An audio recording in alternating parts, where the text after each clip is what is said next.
When did he first hit on you, or did you hit on him? What was the what? When do you remember going? Oh, I think we like each other. Honestly, the first meeting, and I wasn't looking. I don't think he was looking. He hardly looked up from the plans. And at one point, I'm talking about something. I don't remember what it was, and he turned over, and then we made eye contact. And I was like, "Oh, what was that?" I love this. I almost got a little truly choked up. And so in the car, we drove all the way up here from Jacksonville. On the car ride home, my boss was like, I think he kind of was a little smitten with you. And I looked at her, I was like, what was that? I don't know what that was, but he looked at me and I don't even know what to make of that. And so we didn't have conversations from then on for a while. He would kind of avoid meetings. He was busy doing this, that, and the other. And then it was probably, I don't know, 6 or 8 months later, we had gone to eat dinner with Kelly, and we were all going to go down to Whiskey River down in Charlotte. He had the bar then. And I think Gary Allen was doing an opening or something. So we got invited to go hang out. And that night is when, at one point, TJ Majors pulls me over because I'm just dancing, doing my own thing. TJ Majors walks me over to Dale's little booth and says, hey, come sit by my friend. And it wasn't like, hey, come talk to Dale. It was, hey, my friend wants to hang out with you, which is super weird. But those, who knows, those boys, the way they operated back then is really funny. So I sat down and we hung out and talked all night and had the best time. Do you remember the moment? Were you driving in your vehicle? Were you laying in bed? Where were you when you said, I think I'm going to be some type of crew member? And, when did this moment change where you said, okay, I'm going to go into being a crew chief? Well, I have to be honest with you. Some of it was when we had some tragedies in our sport, when we went through that spell of boosters falling off and falling in the carburetors and people getting killed. That's when it started to hit me. I grew up racing go-karts against Adam Petty, and that one probably hit me the most. And then it just went on and went on, right? I mean, we went through a spell there that it was pretty scary, with Adam and Kenny Irwin and all these different people. I had one of them happen right in front of me at Gateway in an all-pro car. And that guy never raced again. So, some of that was starting to wear on me, whether I really wanted to be in that position and get killed one day or whatever, right? I mean, that started weighing on me. And then, of course, Earnhardt got killed. I'm telling you, I was a disaster for weeks when Dale got killed. And then it just come down to the opportunities were getting more and more shy. I didn't have a family business or money behind me. I didn't have sponsors behind me to go walk in the door and say, hey, I can bring $1 million if you let me drive your Busch car. So the opportunities just kept getting more and more thin. I was getting older. At that point I was probably, I don't know. I mean, I was 20 years old, 22, 23, something like that.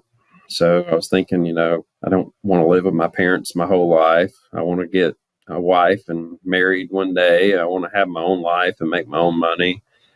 So all that stuff just kept adding up more and more. And it really come down to going to lunch with one of my friends. He had got out of late model racing. He worked at AFCO for a long time and then went and started his own shock business.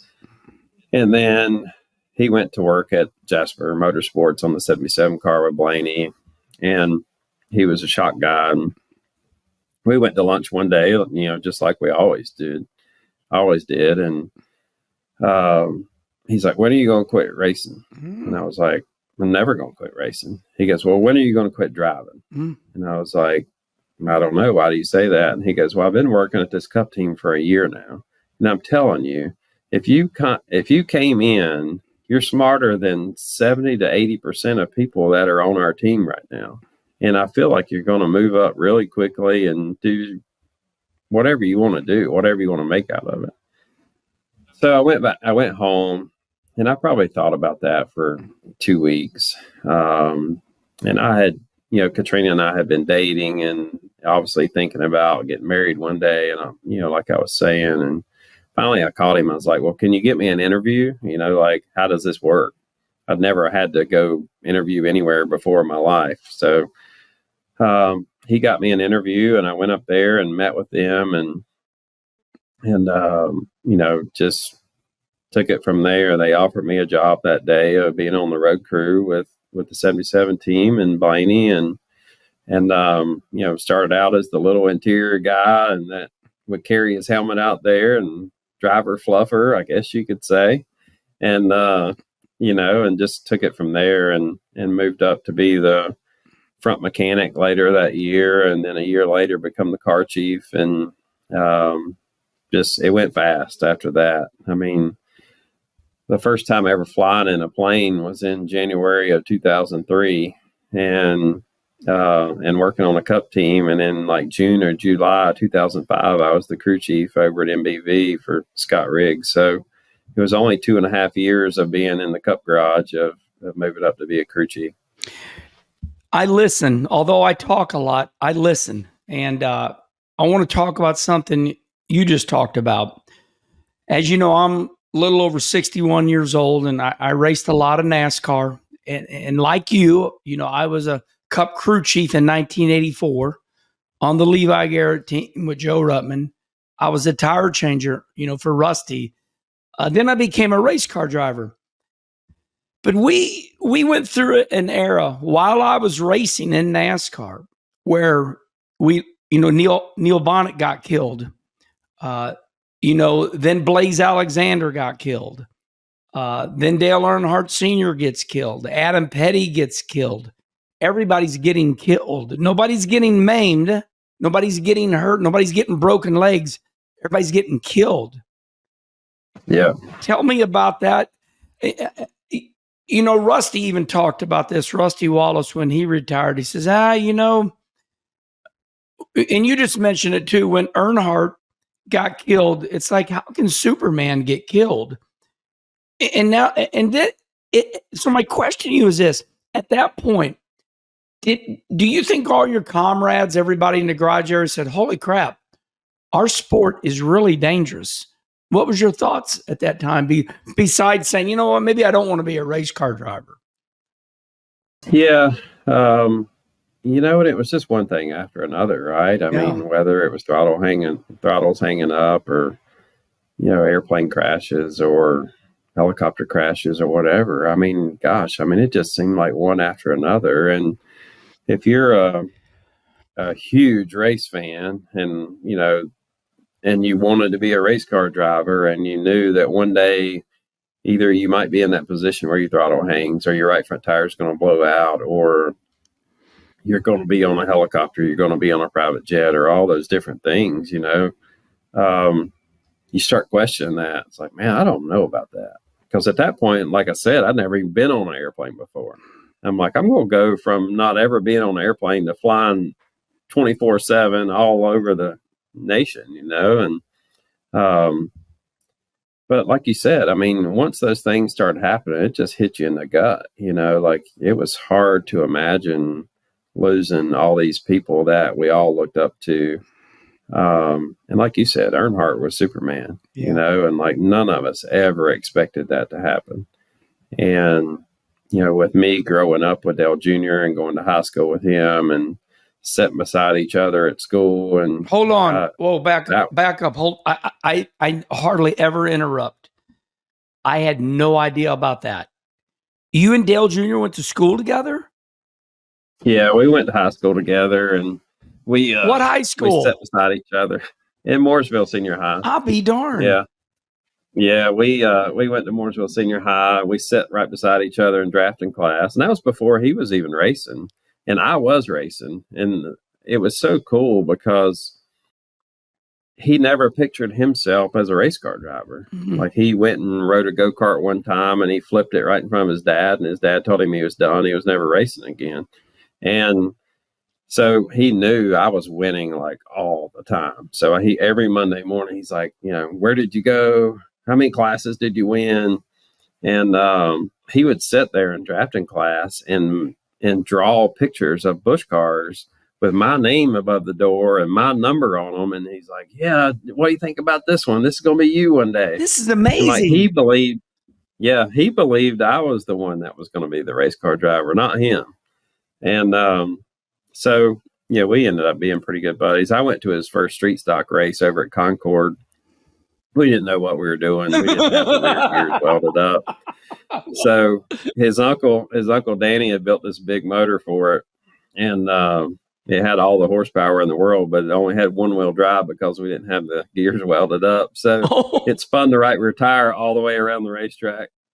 But yeah, we had a lot of good times together. And but yeah, I mean, that's why it hit me the most. I think, it was one thing to lose, like some of those guys that we were talking about, but when Dale Sr. got killed, man, that was a gut punch. I couldn't picture what it would be like to be Dale Jr., to number one, lose your father, but to lose what everybody considered Superman. This is amazing. All the studying I've done, I do a lot of studying, and I surprise people where I know more about them than they think, but is that hidden? I mean, why have I never heard? I mean, that should be a story. Rodney Childers and Dale Jr. went to high school together. Does everybody know that? Not many. We never, we don't just put it out there all the time. He wanted me to do that Dale Jr. download one time, and we got to talking all kinds of stories, and I started telling some of them, and he didn't even remember, like throwing eggs all night one night and doing this and that. And like, he's like, I don't think I remember that. Yes, you did. But, not, we've only talked about it, on the air that one time. But yeah, I mean, we were good friends growing up, and we still are good friends. And it's been really neat to piddle with the late model stuff again, and him being involved in that car store deal with Kevin. It kind of got us communicating a lot again, which I like, and texting each other a lot, and that's been a lot of fun. You really start getting it on 2011. You won the SK Mod Championship at Stafford Motor Speedway. Here's key, everybody. Listen up. While your future wife, Heather, was Rookie of the Year. Now, this is badass. Tell me about that. Tell me about that time at Stafford and meeting your girlfriend, which turned out to be your wife. Well, there's definitely a lot to that story. And so to begin it, so 2010, I start racing part-time at Stafford for a chassis builder called Chassis Dynamics, who was owned by Mike Paquette. And we were running really well. And the big thing about what we were doing is I could run the outside at Stafford Speedway better than everybody. I could roll the top and just go right around them. And that became impressive to a lot of people that own the modifieds that happened to actually end up switching to those cars. Fast forward, Heather's father ended up buying one of those cars. And my job working for Mike is, when people would buy a car, I would go out and test it at times, shake it down, make sure it was right. That way, when they got in it, they knew what a good car should feel like. Well, that's how we ended up meeting and all that. Well, fast forward to the end of the season, Heather was in an intense battle for Rookie of the Year. Oh. I was going to win the championship. I think, I had it locked up at that point in the last race. But her competitor had asked me if I would drive his car in practice and help them tune it in, and offered me, $1,000 at the time. Absolutely. Well, I had her death stare looking at me like, if you do that, I'm going to kick your ass. So, yeah, I was in a little bit of a predicament, and I didn't end up driving that guy's car to help him get better. Love wins. Love wins. Yes, it did. So she won Rookie of the Year that year. I won the championship, and it was just the beginning for sure. Man, that's awesome. There's other NASCAR race car drivers that raced, and they're I'm trying to think of some other ones, but you're not rare. There are other drivers that are married to the wives. I mean, like Kevin Harvick, Delana raced. I think it's awesome. Does it make your marriage easier that your wife Heather is a racer? Hell no. They don't. Well, I mean, it doesn't make it harder, but it makes it, because they get the other side. What I don't always want to say, but is definitely the truth is, Heather's seen both sides, and she's not the type of wife that is going to look at me and just tell me what I want to hear. So she's a Northeastern wife. We call her Heather Happiness, but she can definitely give you something that you don't want to hear. But that's the nice part about it. And what I will say is there was nights during 2011 when we would get done racing and her and I would be heading home. I could feel those eyes looking through the side of me.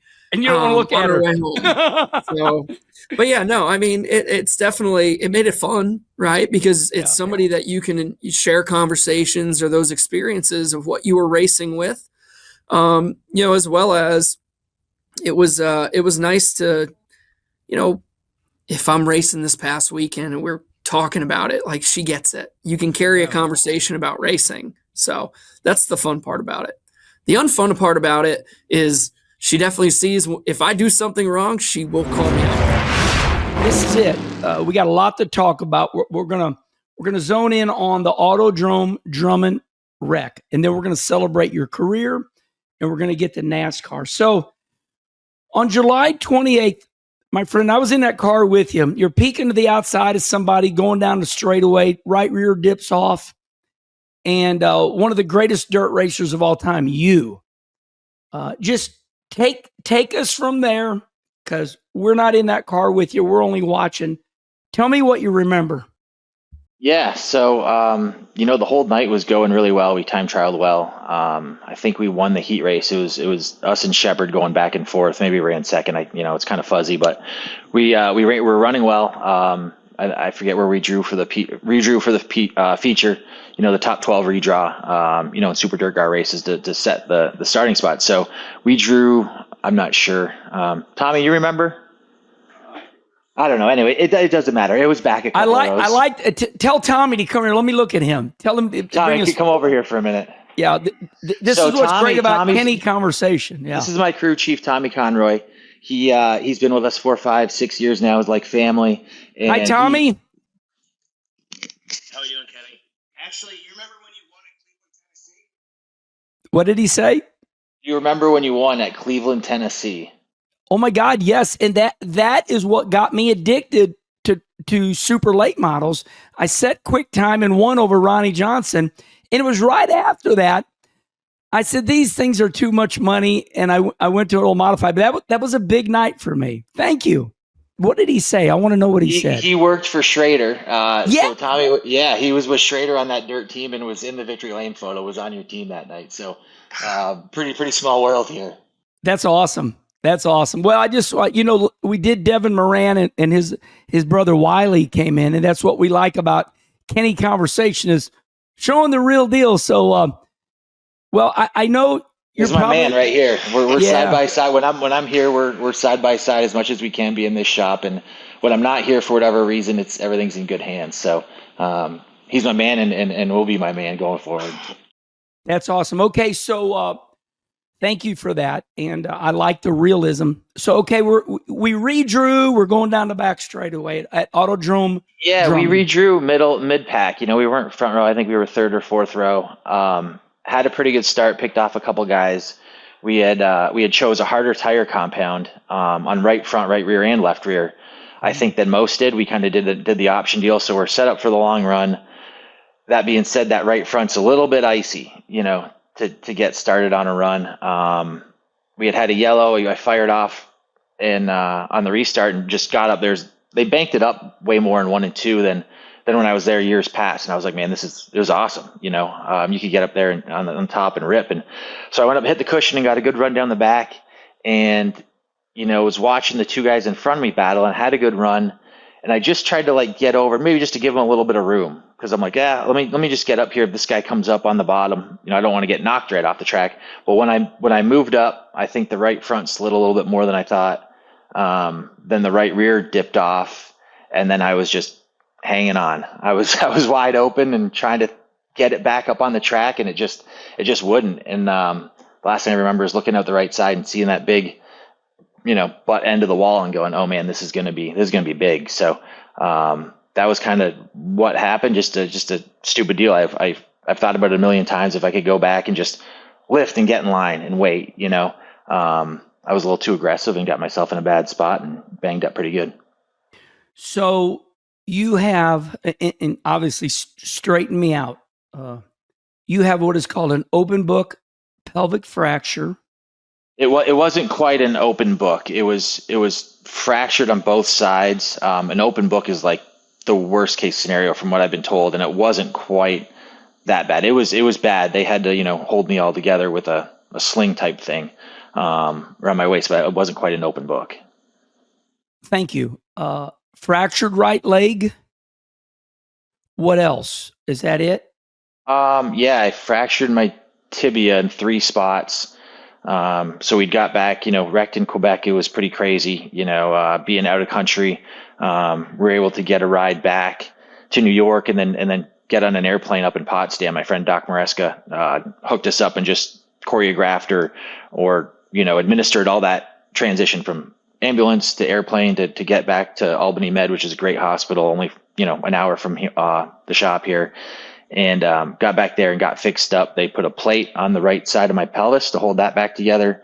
And they put a rod in down through my knee and anchored that to my tibia to get that back together. So surgeon did a great job with all the carpentry part of it. And right now I'm just trying to regain muscle. There's some nerve damage that I'm fighting. That's kind of been a pain in the butt, but hopefully that won't be too much of a hindrance, when I get back to racing here in a couple months. Yeah, and positive mental attitude. You will. I learned to say, "We will" means better than "I can." You will come back, and you're going to work hard at it, and I know you will. How is your recovery doing? Tell everybody about what is your regimen right now. How are you going about it?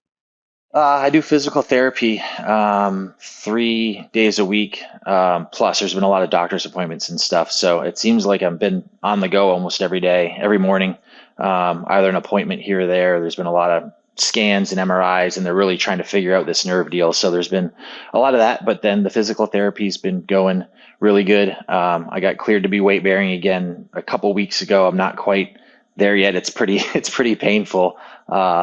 To try to take steps and walk. But like I said, I'm working out, trying to regain my what little muscle I had before, trying to get back to that and try to get back into racing shape here. So I know you were roughed up, and I know your wife, Jessica, is a wonderful lady.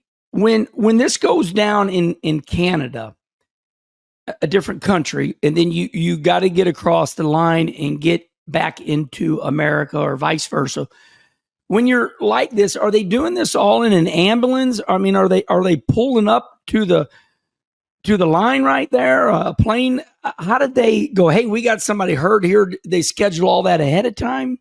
Yeah, it was a little bit interesting. So I went from the racetrack in Drummondville in an ambulance to a small hospital right in town. Tommy came with me. We had a good friend, Martin Roy, who's from Quebec and obviously speaks the language. So that was key. Oh, so they're French, like real French. Like real French. Like when the nurses are coming over and saying stuff when I got to the hospital, I'm like, I don't know what's going on. So oh my God. It was definitely a blessing to have, Tommy with me, my man. So I could, yell and scream at him through the pain and have him help me. And then have Martin there too, right in the room, translating, saying, this is what they found, because I went right in and started having MRIs and x-rays and stuff. So they figured out what was wrong. At that first hospital, figured out they couldn't help me there or fix me.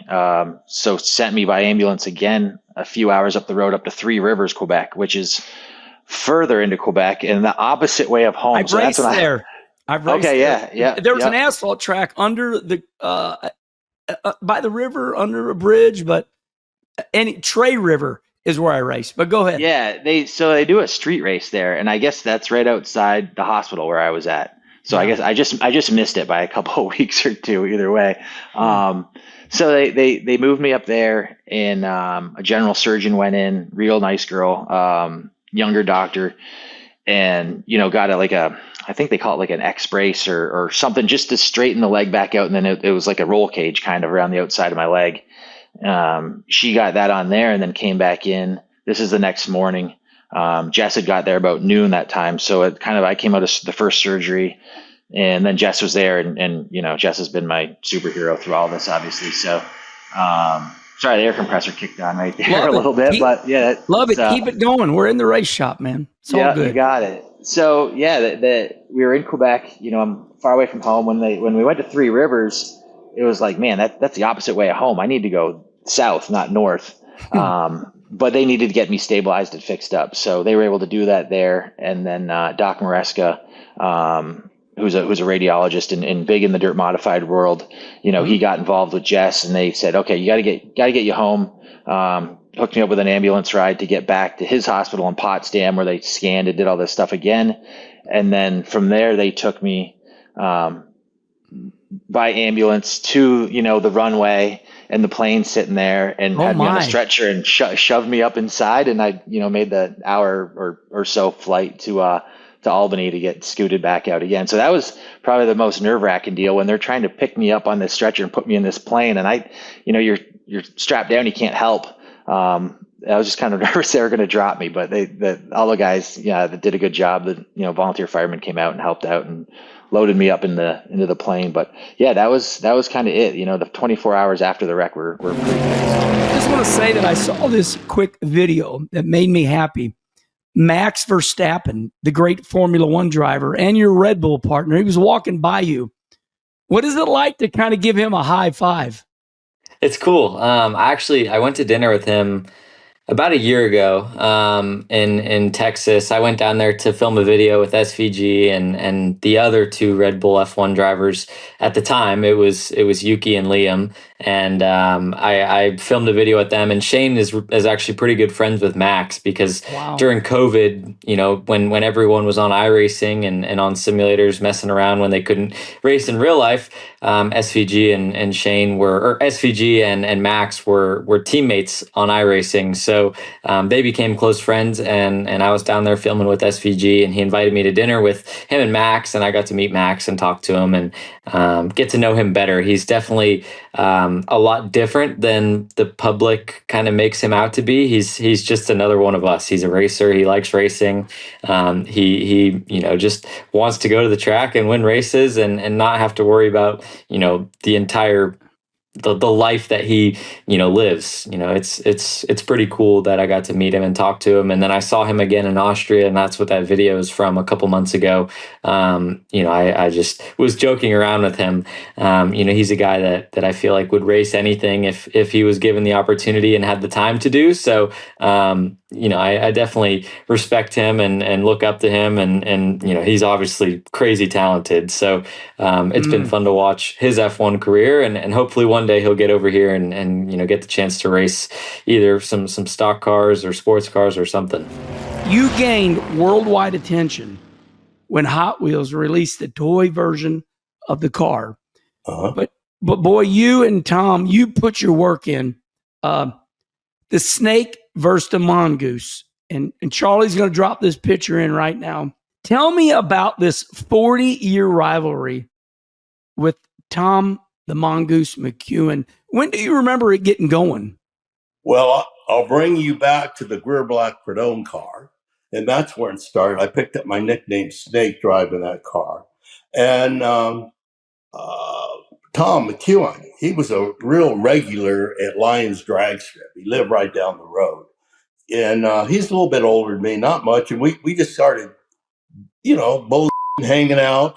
And he was a pretty good driver. And he beat us a time or two. And a guy by the name of Ed Donovan used to build engines, aluminum 392 blocks. He was the first guy to do that. Anyhow, he had an engine in his car. McEwen was driving it. And Ed was the guy that started calling McEwen the mongoose. And all of a sudden, the announcer started calling him the mongoose. And then the fans wanted to see us race. They wanted to see the snake, the mongoose race. So in Southern California here, we built up a hell of a following. It was great. No sponsors yet, but that's what we had. Mattel came into the picture after Tom and I. Well, we were like brothers, you know. He'd come out to the valley where I lived. We'd ride our Triumph motorcycles and hang around. But I was painting cars still. We had no idea that there would be any money that we could make or make a living, let's say, drag racing. And he had the idea of, because he had two little kids, of going to Mattel and talk to them about the little Hot Wheel cars, about the snake and the mongoose. And I thought, you're crazy. Get out of here. They're not going to. Are you kidding? Drag racers? So, man, he comes screaming into my shop out in the valley. I'm painting cars. He says, we got a meeting, I don't know, it was day after tomorrow, something at Mattel. They want to talk to you, too. So we went back to that meeting and walked in, and they actually had sketches drawn up. A guy by the name of Larry Woods drew these sketches up, how these Hot Wheel cars were going to look. You know, the bodies are raised up on them. Snake and the mongoose. And man, it was the coolest thing ever because the folks at Hot Wheels were excited about it, you know, and it wasn't one of them sponsors where you had to twist their arm to do it. They were all in. And we still get royalty checks from them. So it's been a nice run. Hell yeah. Man. It was great. And it makes sense, right? The snake versus the mongoose. I mean, these are because of especially if you have a brother or a kid down the street, you're a little guy. And I mean, we had many guys come up and say, "Hey, man, my brother and I raced your Hot Wheel cars.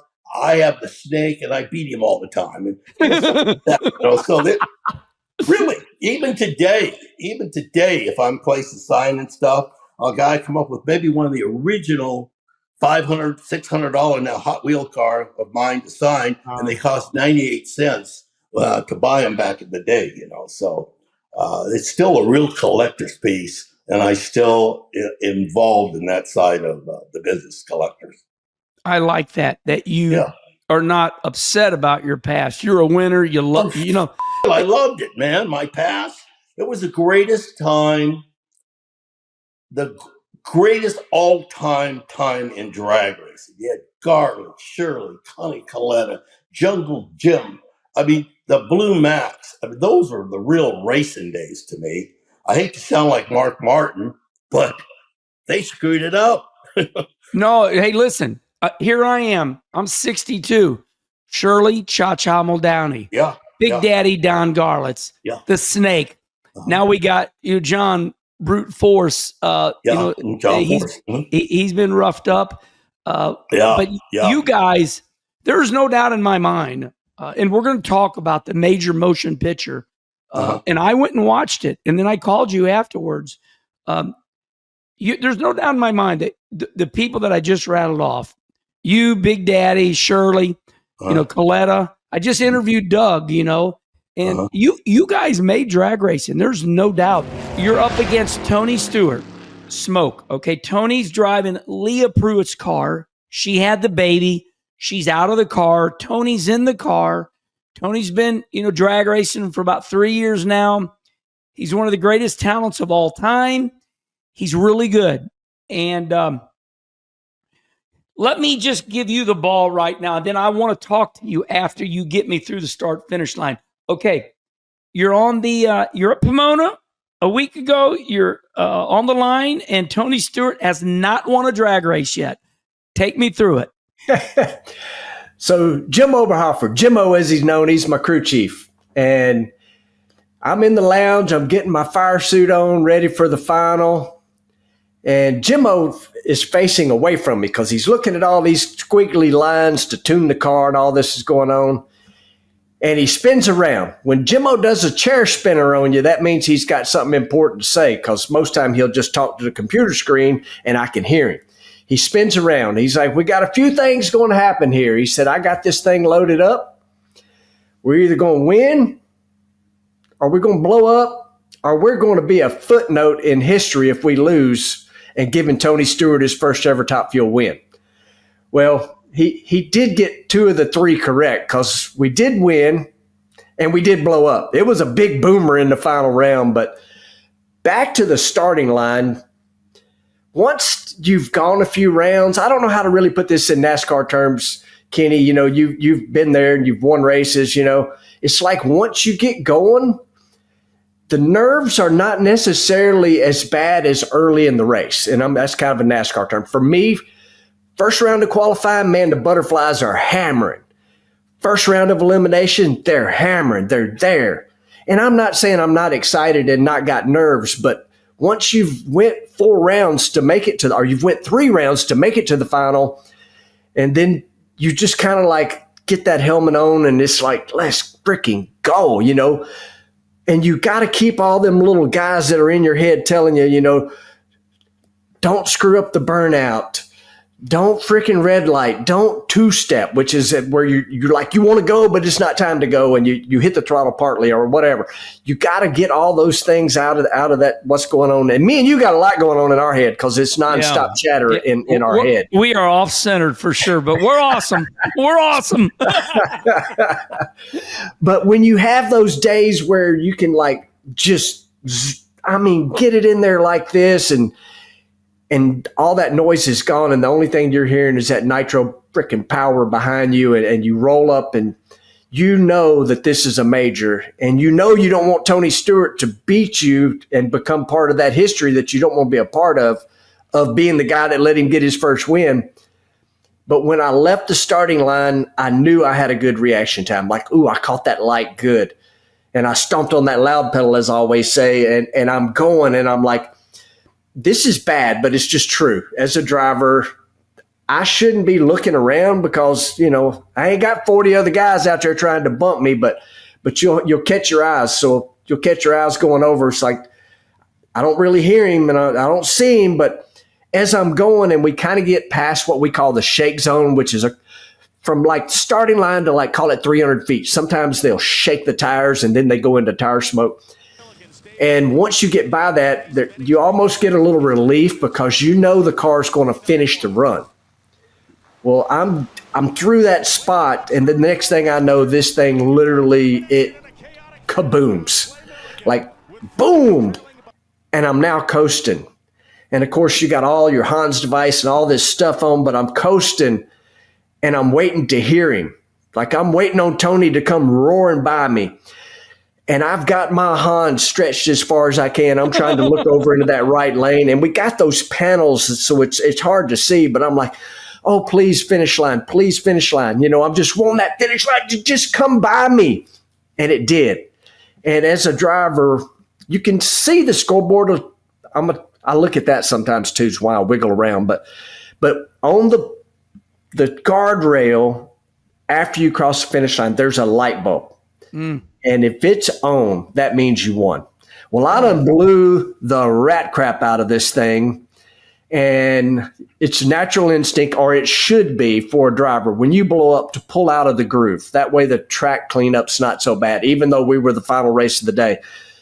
I pull over, and I'm on the radio. I knew we won, but I say on the radio, did we win? And there was a little hesitation. And then they're like, we won, you know. And so then I kind of lose my crap. And now I'm like, I see smoke, so I got to hop out of the car and see how bad it is. And then the next thing I'm thinking is I want to get off the racetrack because I want to go celebrate with my boys. You know, they're going to be coming down there to pick me up at the far end of the racetrack. And I also wanted to see Tony. I probably didn't want to see him the immediate second I won. We know he's a little fiery, and I got to tell a story about that. But I really wanted to get off the racetrack to see the kids that work on this car. I mean, drivers, no fame, no blame, as they say, but the kids that work on this car make it special for me. They give me the energy to just keep doing this. I mean, I'm 59 years old. I still love it. I don't think about anything else except cars and race cars, and I just want to keep going. But they give me just such a good feeling that I just want to celebrate their win for them. So you just mentioned age. You're 59 years old, out of Drummond's, Tennessee, and you look good. Thank you. You look good. So when I watched the race, and we got lucky because I feel like, the Winter Nationals were, for some reason, I felt like they were prime time. Everybody was able to see it. It was on FS1. It just looked really good. For the people that didn't watch your race, they're building it up. And they're basically saying, this is Tony's to win. We're getting ready to set history. And he smokes the tires right away. So you go on and win it. And we're going to keep talking about Victory Lane here in a minute. But when were you able to watch a replay of the race? Did you have to get back to the trailer? Did you do it at the airport last night? When did you watch a replay of the win? Pretty much it was late. I mean, again, you got to go through all the winning process, top end interviews. And then it's pretty cool what NHRA does. They have 3 winners. You got Top Fuel, Funny Car, and Pro Stock. And they put you in the truck and they take you back down the track, and everybody's flooded the racetrack, and you get to speak to all the people there. So pretty much when I got back to the hotel, very, very late Sunday night. Yeah, that's awesome. So when I was watching it, I tune in on, I guess you could say, when I was a kid growing up, they called it the human drama of athletic competition. The agony of defeat. The thrill of human drama and athletic victory. Yeah, right. So, it looked like, it appeared to me, unless Tony was hurting or something like that, it appeared like when he got out, he was devastated. In any insight to that? I mean, I know Tony. He was the very first Kenny conversation. Was he devastated? So I got to tell you about Tony after the race. Yeah. After I finished in the media center, I've got my Wally in my hand, which is what we call our trophies. Yeah. And I walk by his pit area, and he's like, you just got to come by and rub it in, don't you? So it's me and my wife, Donna. And so we stop, and I said, brother, it's coming. You're going to win one of these things. And without giving you the whole conversation, I have to say that I told him, and I had already said this in the media room, I'm a NASCAR fan, Kenny. My oldest son's named Cale, after Cale Yarborough. Oh, my. And awesome. if it had been up to me, my youngest son, Dalton, would have been named Kyle, after Kyle Petty. But Donna said, Kyle's too close if you got to yell at them when they need a spanking. So his name ended up being Dalton. But anyway, so I love you. Thank you. I love you. I want you to know Thank you. that. I love you too, Kenny. Okay. So as I'm standing there face to face with Tony Stewart, I told him, I said, Tony, I did not like you as a NASCAR driver. I said, I just didn't like you. And my wife's immediately, I did. And of course he hugs her, Yeah. And he looks at me kind of, like with a question mark on his face. I said, I'm not the guy that likes, the throwing helmets and the way you're fiery, the way you are. I said, I get out of the car when I lose and I'll have a smile on my face, And I said, me and you are just different that way. I said, but the very first time that I actually talked to you right was the day you were doing some testing in Leah's Top Fuel car. And people didn't know this at the time, but he was making some runs. And me and Donna were walking the dogs on a Monday at Charlotte there at Z-Max. And him and Leah pull over, and I said, well, how was it today? And he says to me, my brain has never left the starting line yet. He's like, this is probably one of the hardest things I've ever done. And I immediately was so thankful that Tony Stewart, one of the greatest drivers that's ever been on this planet, didn't just say, this is the easiest thing I've ever did. I was worried about that. I was worried he was going to say, this is easy, But it gave me so much appreciation that a guy like that was honest and saying that his head wasn't keeping up with how fast these cars are. And I've had a lot of conversations with him since then. I just want to tell people, just because you may not like somebody, what you see on TV, that may not be the real person. And that fiery Tony Stewart is there. And back to your question yesterday, he told me he was pounding on his car. I don't know if that was on TV. I have no idea. He said, it takes him a little while, and again, it's probably an hour later when I saw him, and he was so awesome. So awesome, and he's like, if I'm going to lose to somebody, I want to lose to a friend. I don't like losing to people I don't like. He said, but I consider you a friend now. And so that's kind of my Tony story. He is still that fiery guy. I mean, he told me he was pounding on the dash of the car when I beat him. But an hour later, the dude's straight up good guy. You win your first ever NHRA Wally in the big division, Top Fuel. Now, we know you won the one in alcohol. What does it feel like 2 days later to win on the biggest form in NHRA? The thing that everybody's going to expect out of this answer is what it felt like to me to win that. And it was a big deal for me. But honestly, and something you're going to appreciate and understand, is it brought me back to 2009 all over again. It brought me back to the first race that Stewart Haas Racing won together at the All-Star race at Charlotte. To stand there in victory lane and sit there and look, and you remember back in that day, they used to bring this semi-trailer, this flatbed trailer out and put the stuff on top of it. And the crew guys would sit on the edge of it and hang their legs over it and all that. Mm-hmm. And I remember being at Charlotte in 2009 and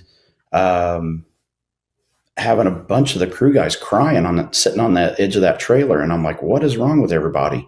And one of the guys told me, they said, those guys have never won a cup race. They've been with Haas this whole time and never even came close to winning a cup race. And it just was the culmination of all of it. And Sunday, when I crossed that line, and you look for a single light bulb that's about this big that sits on the edge of the wall. And it's a little more confusing at the four wide, because at the end of the track, there is no divider between the four lanes. It's just open.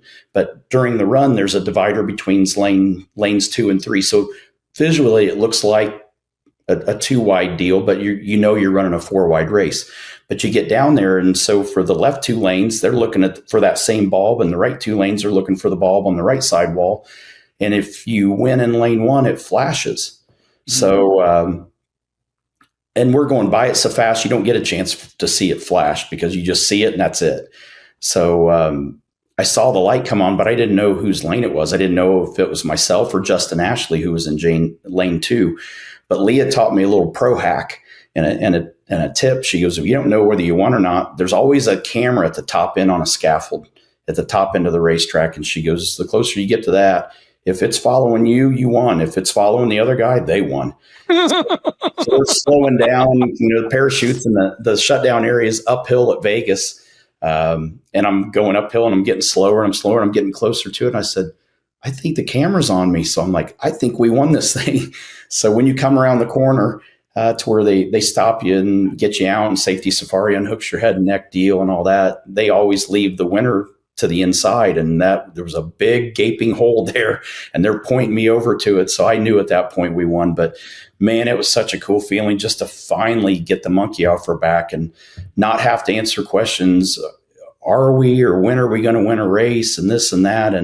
But it didn't take much time. I mean, I did the Fox interview and for FS1, and at the end of it, the 3 crew guys that drive to the top end to get the car and start the teardown process, they got up there, and one of them about tackled me on the ground. I was going to say, he attacked you. He had mass and he had inertia too. He had a lot of inertia going there. So, but when that happened, honestly, it took me back to 2009 to that All-Star race, and some of those guys have won races before, but what I didn't realize is just how much pressure the entire team was holding on their shoulders of trying to get me our first win. I mean, they've won with Leah, with this team and everything, but they hadn't won with me yet. And I just truly did not realize. I know for the crew chiefs, it's that way, because the crew chiefs are the bulk of the equation in drag racing. But I didn't realize how much weight the crew guys were carrying. And in that moment, I finally realized it. So as much as I want to tell you about how cool it is for me, I don't even know if it's totally sunk in for me yet. It meant a lot for those crew guys, but I can tell you where it sunk in with me was just realizing I know winning one drag race in Top Fuel doesn't rotate the earth and doesn't set the world on fire and create some historic moment in drag racing, but it does in motorsports as a whole to do what we've done. And I don't normally talk about what I've done, because I just don't do it. I'm just not built that way. But this is kind of one of those moments where you sit there and you look at this and go, we did something that was history making this weekend. And I'm very, very proud of that, to win an IndyCar championship, 3 NASCAR championships, the USAC Triple Crown, and now to win a Top Fuel race. There isn't, over the course and the history of motorsports, it has never been done. So to be the first person to do that is just, and keep adding to it. I mean, nobody's ever won an IndyCar championship and a NASCAR championship. So to be able to finally do that and be the first person to do it all, it really adds to the value of what that win felt like. We call you Gator, and then we call your boy Little Gator. Just, my name's Herman, and there's a reason. Why are you Gator? Well, when my mom was pregnant with me, the nurse or doctor come in and said, "All right, Mrs. Alligator, you can come in." And so that was this is great. that was my nickname, and I've had it ever since. A nurse, and as Paul Harvey says, and that's the rest of the story. So the nurse couldn't say Allgaier; she called you Alligator. Well, and great. That's to your point there, Kenny, there are people that used to call the office and ask for Gator. And he'd pick up the phone, he'd say, "This is Mike, how can I help you?" And they're like, "Oh no, I'm on hold for Gator." People that should know and had no idea what his real name was. And they only knew him as Gator. And that was, there are people still to this day that don't even know his real name is Mike.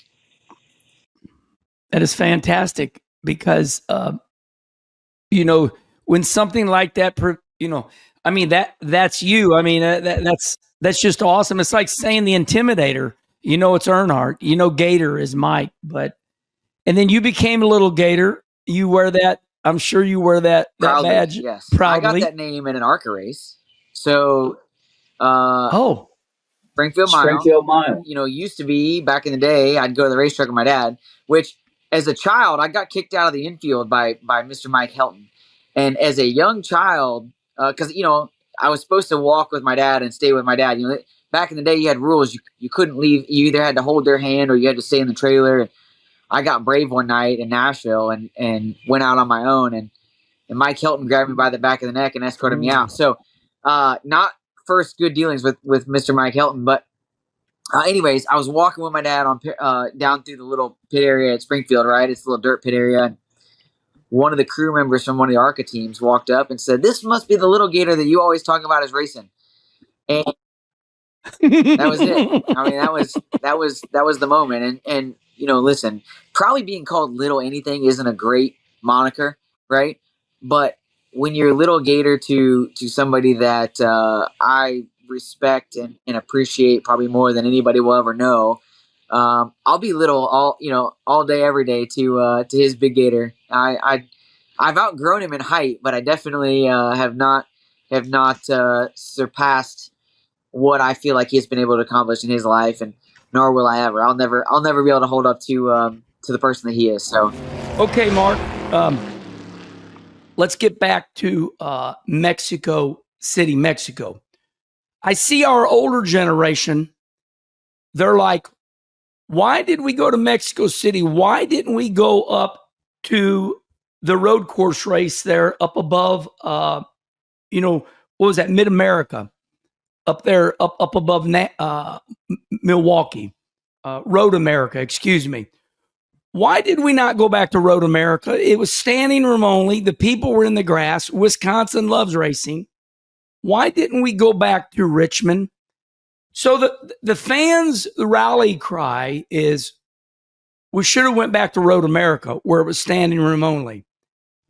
Now, I want to take the first dib here because I don't want to lay everything on you.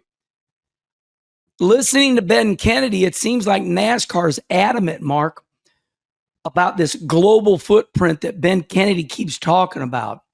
It's like they feel like they're as good as they can be in America, and they want to start this global footprint so much to where they took Steve Phelps and put him for international seas operation, and now Steve O'Donnell is the NASCAR president. So with Steve Phelps being in charge of overseas, my simple question to you, Mark, is NASCAR alienating some tracks that have deserving dates in America, like Road America? So this is something that I, can't really speak on because I'm not inside the internals to understand, how going international could impact our sport in a positive way. They're privy to that. And whether they're right or not, or whether their data is right or not, I couldn't tell you. I can understand going to Mexico, and I understand why fans would rather that have been Road America. I get it, okay? But, they could possibly expand their audience, in Mexico by, giving them a race and getting people fired up. There was a lot of fan enthusiasm at that race. So I understand from that standpoint. But one of the things that you said was, and I've said this all along, what's wrong with being the size we are? What's wrong with our, what was wrong with our sport? Why do we have to sell out to big money? I mean, we all made it. In the 80s, when Rusty and I went NASCAR racing, there wasn't much money in the sport. And we got rides and we drove cars. Why do we have to sell our soul 100% and change our product 100%? That's the question. And a lot of old people believe that. But you know what? I'm followed by a lot of young people that I'm shocked if they got to see me race. If they got to see me race, they were little kids, if they even did. There are a lot of people that follow me that, weren't race fans in the 90s or 80s. And, some of them follow me because they like my content and have respect. Another point I'd like to make is, why do people love the races on YouTube from the 90s? Why? They're not as exciting as today's racing, but yet they say they are. Why? Because they're different. That's why. When I was younger, and I'm embarrassed to say this, but I'm just going to be honest because I want other people to hear this. When I was younger, old people were getting old. They were getting ugly. They were wrinkly. They were in my way. But now that I get older and I go through that museum, that Hall of Fame, my Lord, everybody was the same when they were young. And it is so nice to see people, get their due and get recognized. Do you ever get emotional when you see those older people in a wheelchair with a cane, and then you look at them, you go, man, they were so badass at one time? Yeah, I really do, Herm. And I've been very fortunate because when I was a kid, I would go to Thunder Road on Thursday night, and after the races were over, they'd throw open the pit gates, and nobody went home after the races. Yeah. All the racers would just sit on the tailgate of the pickup truck with a cold beer in their hand and sign autographs. And every night after the races, I'd stay there for probably 45 minutes or an hour, and I'd get Dave Dion's autograph, and I'd get Bobby Giro's autograph and John Paul Cabana. And the next week, I'd be right back in line again to get the same autographs from the same people. And it wasn't really the autograph. It was the fact that once you got to the head of the line, those drivers, those heroes would look you in the eye and pat you on the head and say, "How you doing, kid?" And talk to you about their race. It was like, it was really amazing. Squire taught me when he was teaching me how to be an announcer. He said, and he pointed at the racetrack and he'd say, "That guy right there might pick up your garbage tomorrow morning, but tonight he's a hero. Every driver on that racetrack is a hero, and it's your responsibility to make sure people realize that." And he never had to tell me that a second time because I'd always believed that to begin with. I love this because, yes, an autograph is fine and it is awesome and it is valuable. But when I would see my heroes, whether it was Dick Trickle or Larry Phillips or Dale Earnhardt Sr. or Richard Petty, I would study them. And And I'll admit it. I mean, I don't think I'm saying something that nobody else does. Don't you just stare at them? Do you know whether they're sweating? Do they smell after this race? You know, you take in all this ambiance and all these scents, and you're like, oh my God, there he is. I'm 2 feet from him. He's signing the autograph, but yet, oh man, he smells. Look at him smoking that big old cigar. And Jean-Paul Cabana, is he from Canada? How did he? I mean, am I saying it right? Am I embarrassing myself? That's the way I felt. Oh, you're totally right. And a lot of them back then understood the salesmanship that was part of the deal, that if people didn't come back next week, if people didn't have an emotional investment in you as a racer, that they wanted to buy a ticket again next week and come back and see. You know, JP Cabana, he understood as well as anybody, because you know there were 4 or 5 really good Canadian racers that would come south, and a lot of the time they'd grab all the money and go back home again. So there was a little bit of this going. There was a little rivalry. The local fans were not wild about seeing the Canadians win, and JP understood that. And he poked the bear, man. When he would win a race, and this even continued into when I had started announcing, and I understood what was going on.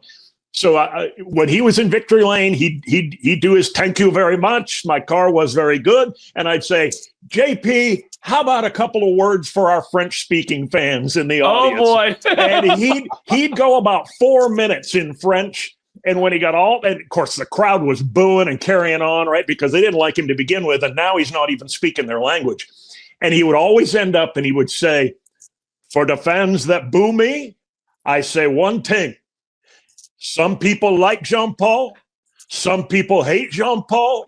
But everybody knows Jean-Paul. And he would give him the Kyle Busch bow 30 years before Kyle Busch ever bowed. And they lost their minds. But you can bet your bippy they were back next week for more. You changed the sport forever, and NASCAR says, don't ever bring this race car back again. Tell me about T-Rex. So, all right, how long do you want me to spend on this story? Well, whatever you want to do. All right. Well, I want just before I jump on that, I do want to go back and tell you that Buddy Parrott, I think, was one of the best crew chiefs, and you know his name comes up Hall of Fame all the time. He should be in there. And Buddy Parrott does know chassis and stuff, but he's one of the guys that I studied.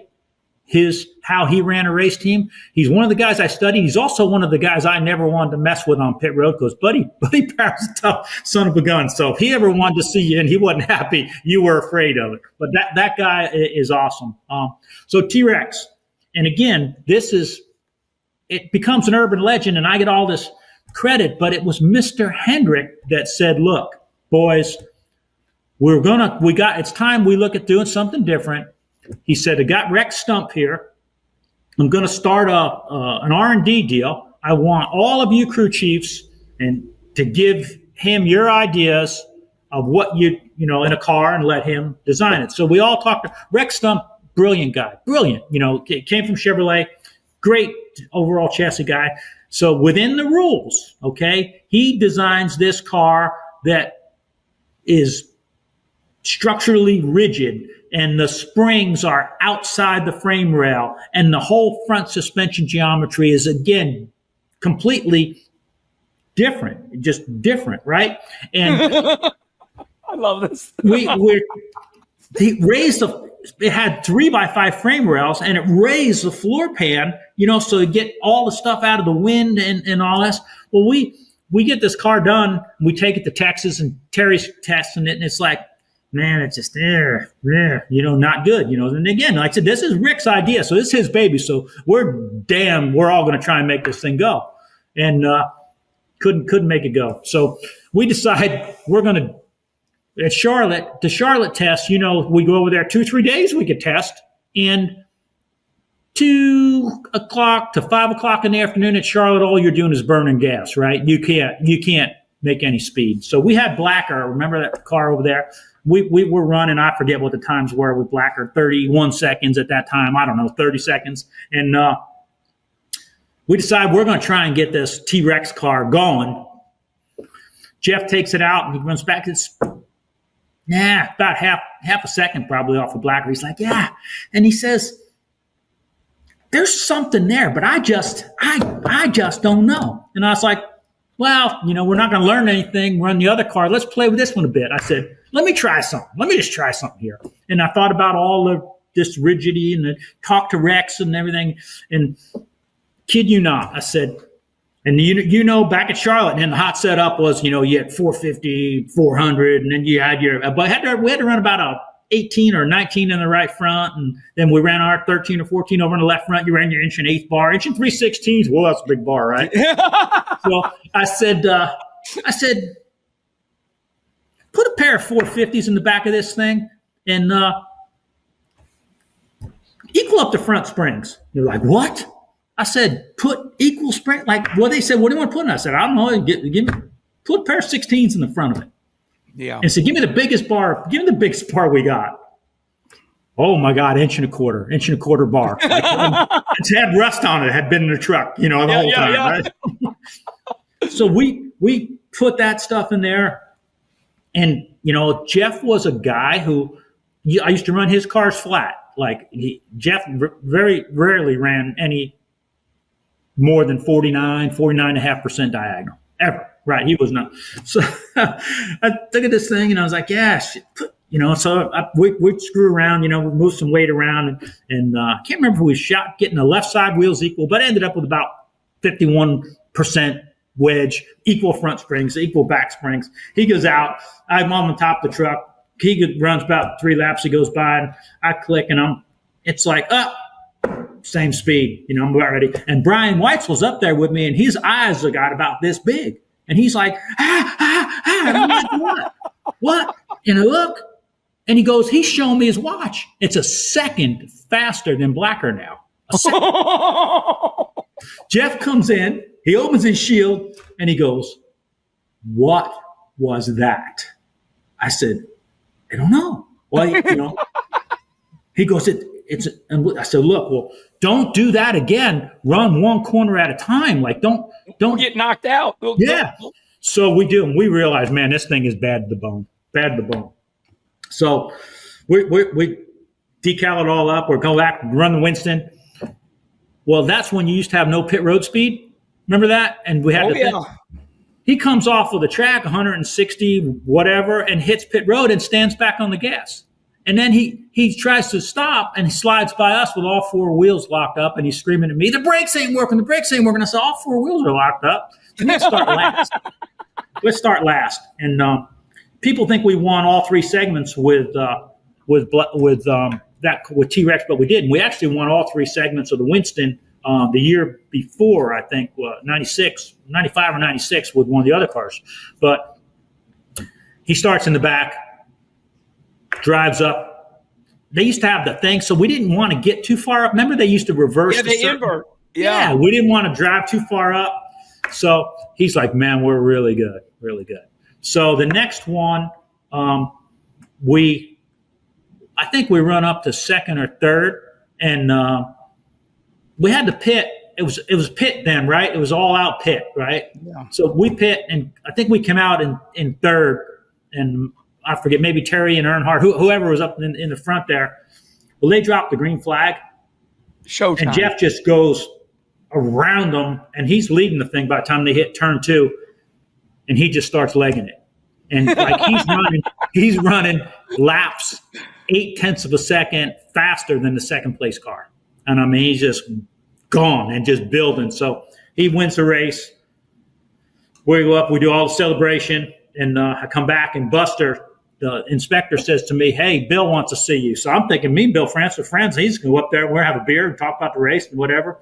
And Bill's sitting in that truck. Remember in the lounge, they had that phone, like a beige push button phone. Yeah. And go in there, and Bill's sitting there. He smoked the Winstons. See that phone right there? You need to pick up that phone and call your boss and tell him that car's illegal. And I said, no, it's not illegal, Bill. Your guys watch it, past inspection. It's all fits all the rules. And he goes, it won't tomorrow. And the thing was, the chassis was so different. When we dropped the nose of that thing and flattened it all out, yeah, with the floor pan raised, underbody aerodynamics, man, that thing it was like sucked to the ground. It was so fast in traffic because it wasn't really relying on just a spoiler or the air dam. It created that vacuum underneath of it. It was badass. But that was it. So that was the end of T-Rex.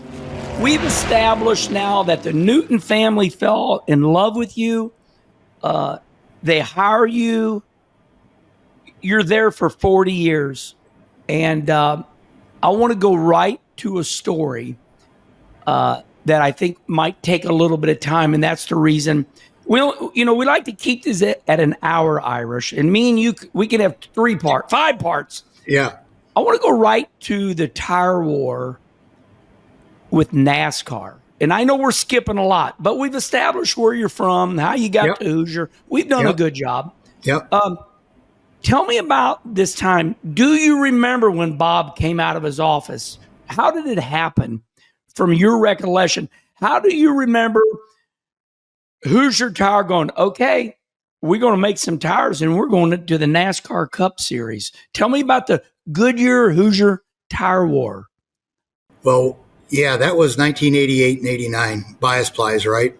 And Bob entered it in 88, right? And our first win, and I'll never forget this, was Rockingham with Neil Bonnet, right? I'll be darned, I didn't know it was Neil. I was going to say Jeff Bodine, but no, Neil Bonnet, because Jeff Bodine comes later. It comes in 94 when we return back, but 88 and 89, we'll go through it. And NASCAR was to the point where, they had to, they said, Bob, if you're going to be involved in this, you got to bring enough tires for every single one of the teams.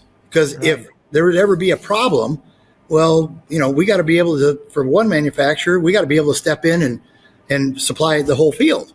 Wow. So we go through 88 and we're learning things and we're getting better. And back then I was helping with the Busch Grand National deal, which I was having to race that, what was it? Was it the Cox car that you drove? Was that what it was? I drove the Cox Tree Lumber. My first year was 1989, 90, 91. But yeah, right in that. Okay. Oh. And Herm, I used to man, I got to beat Wallace. What in the heck? And I'm Robert Presley. And I mean, we're talking. Yeah. Just let's come on, Joe Bessie. Can you just dump Wallace if you get a chance? Just get to the bumper. Joe Bessie in the black 7 car, I think. I don't remember, but go ahead. Yeah, so back then we were doing that, and I'm going to go fast forward to 89 Daytona because you'll love this one. So that was when Goodyear first came out with radials, right? Oh yeah. And they introduced their radials in 1989 at Daytona. Well, they had some problems, and I remember Bill Elliott crashed on the backstretch and broke his leg. And Goodyear said, I think we're going to withdraw from the Daytona 500. Holy moly. Yeah. So we're at the hotel room, and it was Bob Newton, Terry Newton, his son, Dennis Sherman, who was a big part of Hoosier Tire. Dennis was he was awesome. He was just absolutely awesome. And I'll never forget, we were at the hotel and the phone rang, and it was Bill France. And Bill's like, Bob, he says, Goodyear's telling me that they're going to pull out. And I just want to make sure that you've got enough tires that you can supply all the cars for Daytona. And Bob's like, yep, sure bet. We can do it. No problem. No problem. He hung up the phone, and Terry and all of us were looking at each other like, wait a minute, how are we going to make this happen? And I'm going to tell you what, Herm, we had tires every day, building them, shipping them down to Daytona every single day, back and forth in 89. And that's when our buddy Schrader on the pole for the Daytona 500 in 1989. And that was the one and only race that DW won Daytona was on Hoosier tires. Okay, this is unbelievable. We don't have selective memory, but you are reminding us all. What year was that again? 1989. 1989. Yep. For the Daytona 500, the complete field was on Hoosier tires. Well, all except for Dave Marcus. Oh, yeah. Dave Marcus still wore his Goodyear hat and had his Goodyear tires on, but he was laps down. But if I'm not mistaken, I think Earnhardt Sr., he might have started on Goodyears, but the first pit stop, he came and he put Hoosiers on. This is unbelievable. I forgot all about this. Yeah. So, okay, so now I understand this. If you're going to get into the sport, you would think that, when one tire maker is the only choice and another one comes in, okay, we agree with all the rules. So these were tire wars. I guess you had to somehow try to be better than Goodyear. So now now listen, I am not putting words in your mouth. I'm talking and you're going to correct me. These were called the tire wars. Now, why would I get rid of my Goodyears and go to a Hoosier, or vice versa? Why would you get rid, So what do we do? Just make it a little bit softer rubber, and then we were in a tire war. Yeah, you had to, back then you have to get so close on the edge, right? And you have to make softer tires. You have to be able to qualify. The whole thing was getting qualified, right? But you still had to make them things so you could qualify, Herm, but you still was able to say like, hey, 10 laps into this run, we're out of tires. You can't do that. So it was a real tough balancing act that you had, because you had to make them fast, but had to make them live too. But in 89, Goodyear had come out with the radials, and the radials were superior to what we were with bias ply, and we didn't have radial capacity back in 1989. Yeah. So going forward, we worked on it. We got our radial so we could have radial building stuff. So we come back in 94, right? Mm-hmm. So we pulled out in 1989. We come back in 94, right? We're going to go back into it. And Kenny, that was with Jeff Bodine. It was Sachs. We had Greg Sachs, both Burtons, Ward and Jeff. And we tested. Bob had his own, at that point in time, he had his own twin engine plane that he had here in Plymouth, Indiana. And I'll never forget, this was our routine for the whole, up until the Brickyard, and I'll get to the Brickyard, but we would leave we'd be in the office all day Monday. Tuesday morning, 5 a.m., wheels up, we'd fly to where we were going to test with Jeff, with Bodine, right? We'd test there, get done with the test, get back in the plane, fly back to Plymouth, be in the office on Wednesday. And then back then I was overseeing the Busch Grand National stuff. So I'd have to go on Thursday. Then Bob would come in on Friday for the Cup stuff.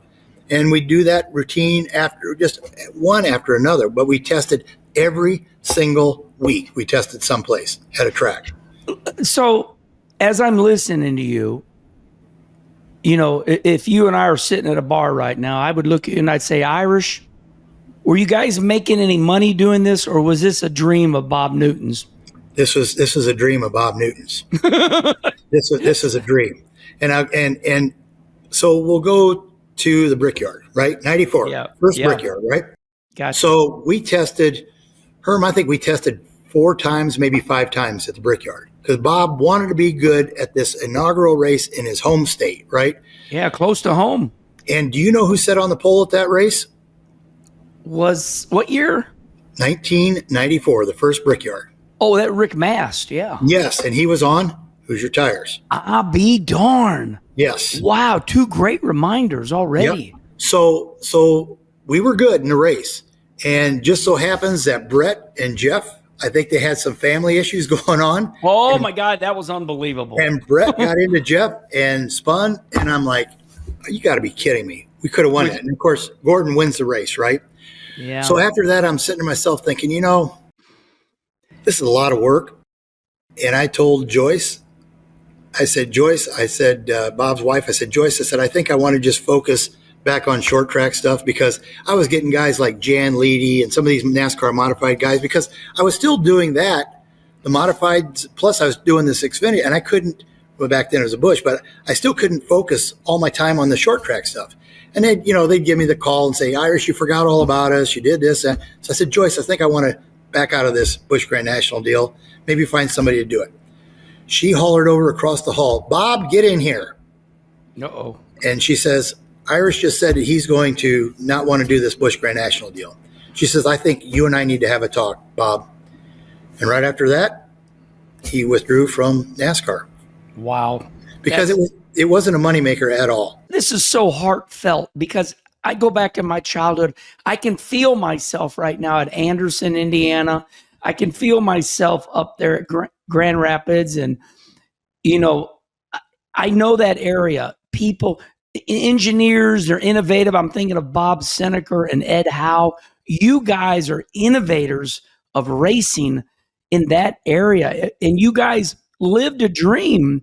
But in the end, you said this story, your local racers are calling you back. Irish, please come back to our local short track racing. Was this a dream fulfilled? Yeah, I mean, for Bob, I believe so. Bob was not very good at politics. Him and I were different on this thing. Bob always said, Kenny, I don't ever want to owe you, and I don't want you to ever owe me. Well, You and I are the opposite. Herm, I want you to always owe me, and I want to always own you, right? I want to always owe you, right? So, but yeah, it was a dream. And I'm telling you, Bob, he said, you know what? Joyce and I own Hoosier, but it's all the employees that make this thing work. It's from down to the people that load the trucks, that unload the trucks, that build the tires.